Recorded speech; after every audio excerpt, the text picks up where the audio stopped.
Hello and welcome back to another PressConf episode as we head up to the event happening on April 8th, or between April 8th through the 11th in Tempe, Arizona, where it's going to be nice and warm and not 40 inches of snow, which I have outside of my window right now. And speaking of warm climate and wonderful weather, Kaite Keith, welcome to PressConf. Thank you. You'll be one of the featured speakers at PressConf in April. We're going to talk a little bit about what your talk is going to be about. We're not going to give it all away. That's the fun and the allure of PressConf.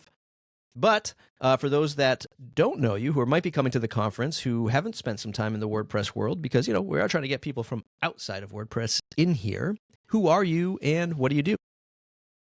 I'm Kaite Keith. I'm the founder and CEO at Barn2 Plugins. We have 19 plugins and a Shopify app, and I have a team of 17 people plus me, which are all based remotely around the world.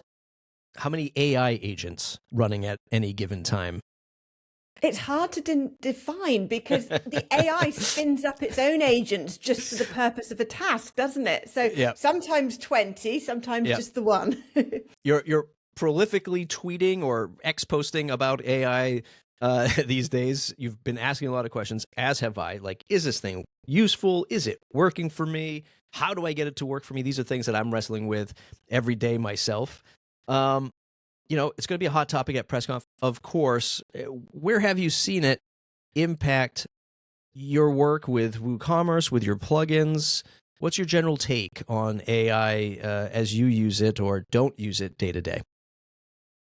I've been a bit of a late adopter. Well, I've been using it as a chat thing for years since the beginning, but I've been a late adopter in terms of the agentic side of things, getting it to do real tasks in the world for me.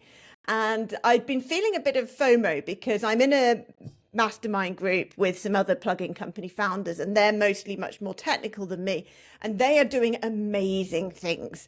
And so I'm just trying to learn from them at the moment and do some less developer-y things. So in the last week, I've completely transformed my workflow, partly using a memory that one of my mastermind group, Jack Arturo, kindly set up for me based on one that he's developed, which he's open sourced. You can get that online. And partly using just Claude Cowork, which is pretty new. So I've been using it to experiment with the different integrations. Like just this week, I've done a massive analysis of one of my plugins where I've had the AI pull the licenses from our website's database to see who's using the plugin, visit those websites itself, and then kind of audit how people are using it, then what features they're using, what is their industry, what's their use case, and we're going to use that to transform both the plugin and its marketing. And that's just one of many examples of things I've learned in the last week, really. Yeah. There's two things I want to break down a little bit in our short time together today. Is number one, I don't know if we should call, like, I feel the same way about, I'm a late adopter and all this stuff. I don't think that's fair to each other. Like maybe those that are listening to this, because this stuff is changing so fast that, man, you gotta pick a lane. You gotta pick something and just learn that as much as you can. And to me, that's far greater than anyone who's just not even experimenting with it at all. I mean, I've seen Jack Arturo's excuse me thing pop up on X or other groups and stuff, and it's like one of those things. Like, I've bookmarked it. I got to get to it. But these things happen. These things are happening so fast. So I don't know if I have a direct question there, but that's sort of like a statement. Like, you shouldn't feel bad because I feel like we're all struggling to keep up. We're also in a bubble. So if you look outside of the tech space at any other family member or friend, for example, they're probably only using it for the very, very basics in their life. So I'm talking in the context of working with lots of software developers, which I am not. So that's a bit harsh on me as well. At what do you have a general sense of of what you can share with the team when you talk to the team, your team? Do you have a general sense of like, okay, team, like we're going to implement AI at some, like you've been using it for like research, market research. That's awesome. But I'm just curious, like, do you think it's going to evolve into a must have to develop plugins in the business or others and for your Shopify business? Like, does your team say, okay, we need to implement this and here's how we're going to do it? Or were you all kind of just in the experimental phase? They're all in the experimental phase, and I would like to change that. I've seen how some other WordPress companies, a good example is Gravity Kit, are really leading their team. So Zach Katz is really being the inspiration for his team, and they've got weekly AI calls where they're sharing their expertise, and he's very actively encouraging his team to use AI as a tool to enhance all of their work. And because he is passionate about it himself and he's much more technical than me and he fully understands it, he is much more capable of that. So I'm just in the early stages of talking to various leads within my company, such as the development lead, on how they should be doing that. And it hasn't happened automatically, so I'm kind of needing to push. But yeah, everybody should be using it to massively increase their efficiencies and hopefully quality as well. An example of improving quality is another automation I've set up this week is that before I have a one-to-one with a team member, the AI is now going to check my calendar and look in ClickUp to see what tasks they've been tracking time on. Also look at their issues in GitHub if they're a developer and send me a report of their performance before my meeting. And that will genuinely improve my work because honestly, I've never done that. I just turn up to the call and have a chat. So this isn't something that's making me more efficient. It's something I've never even had time to do. So hopefully that will allow me to really steer them more effectively instead of just stepping in and looking at their timesheets when I have concerns and then it's too late, which is what normally happens. That's a fantastic takeaway and use case for AI. This is all like happening so fast. I mean, we said that a million times, but oftentimes there are real tangible use cases where you go, well, this is great because I wouldn't have done that. I'm so busy.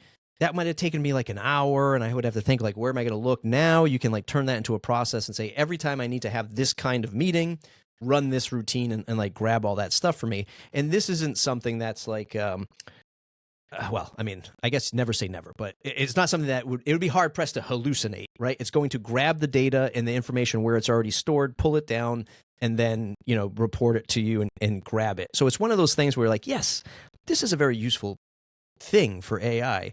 And it's those kinds of takeaways that I think more people should be implementing. A lot of people are just coming into this going, oh my God, I got to build a Salesforce replacement with AI or else like I'm not doing enough with it. I'm like, no, there's actually hard wins in here that aren't so grand scale that when you start to put them together, you go, wow, I'm saving hours in a day, which is fantastic, especially for, a owner of a company.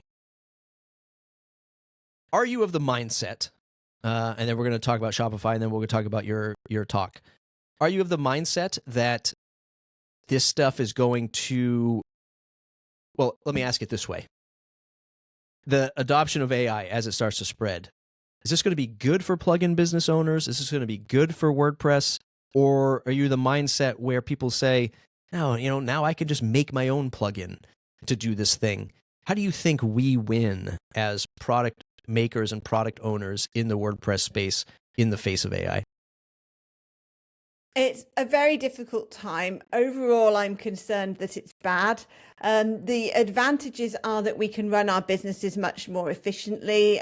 For example, I'm not getting rid of team members, but I would be very reluctant to hire more because I believe that we should be improving our use of AI and automations instead of expanding the team. I've told several team members that as we grow, I'm not going to be hiring people to increase capacity. They have to do more using AI. So there's that's more efficient, but that is countered against the dramatic loss of traffic, which we have had as a result of our potential customers using AI. I've done a lot of research into this because our sales have been going down for over a year. They've never gone down before in history. We've been selling plugins for 10 years this week, actually. We have an anniversary. Only in the last year or so have we had a drop in new sales. Luckily, our renewals are going up, so revenue's roughly the same, but it's really scary. And when I analyze the reasons, I really believe it's because of AI search.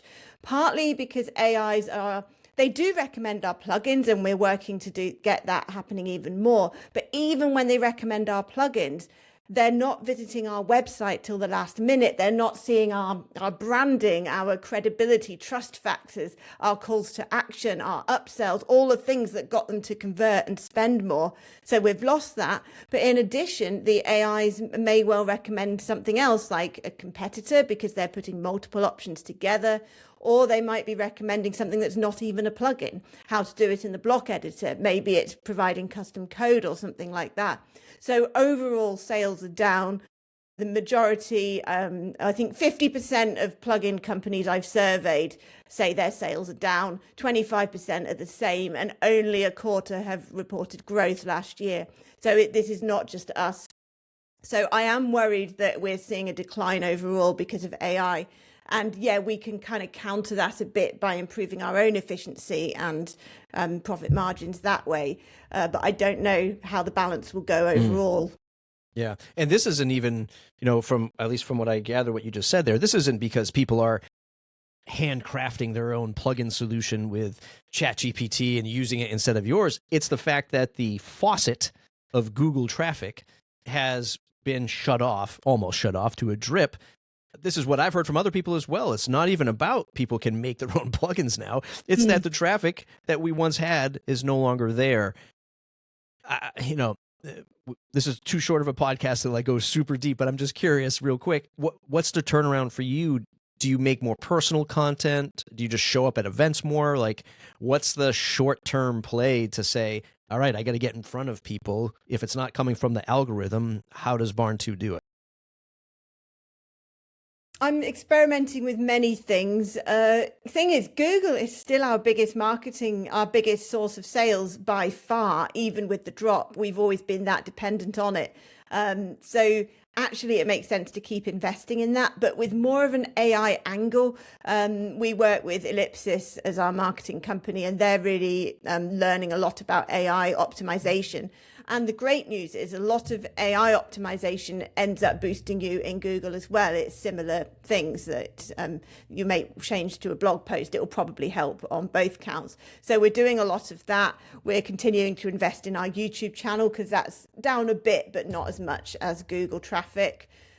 Personal stuff is important.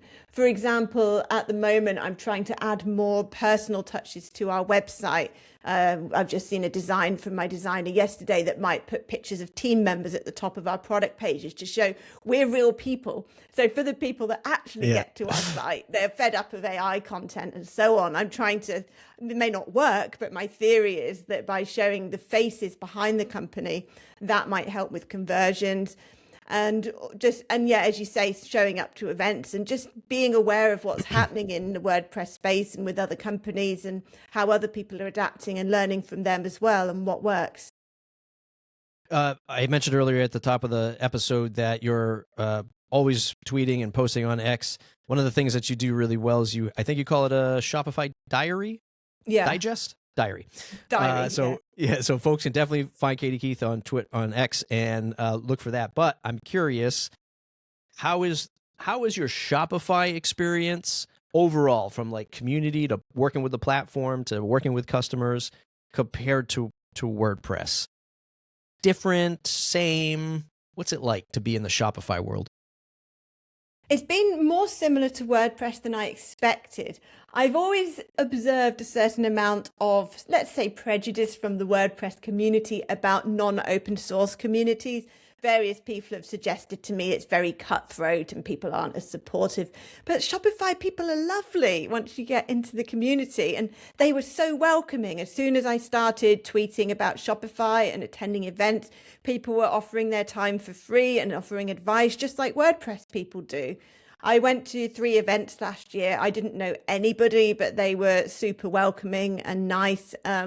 So I think that it's a bit unfair of us in WordPress to think that only the open source communities contain good people and are supportive. Regarding the platform, it's a lot less restrictive than I expected. WordPress and WooCommerce are not infinitely customizable, as people often imply, because it's not like you're going to be customizing WooCommerce core, is it? That's bad practice. You need to be able to hook into it from outside, and there are limitations in doing that. In the same way, there are limitations in the ways that you can extend Shopify. And it's roughly equivalent, I would say. It's not dramatically different as I expected. And my developers are happy with the process of developing for Shopify. I thought I'd have to hire new developers, like outsource that particular development task. But in the end, you can use any technology. So we're using things like React that my team were already familiar with for the Shopify apps.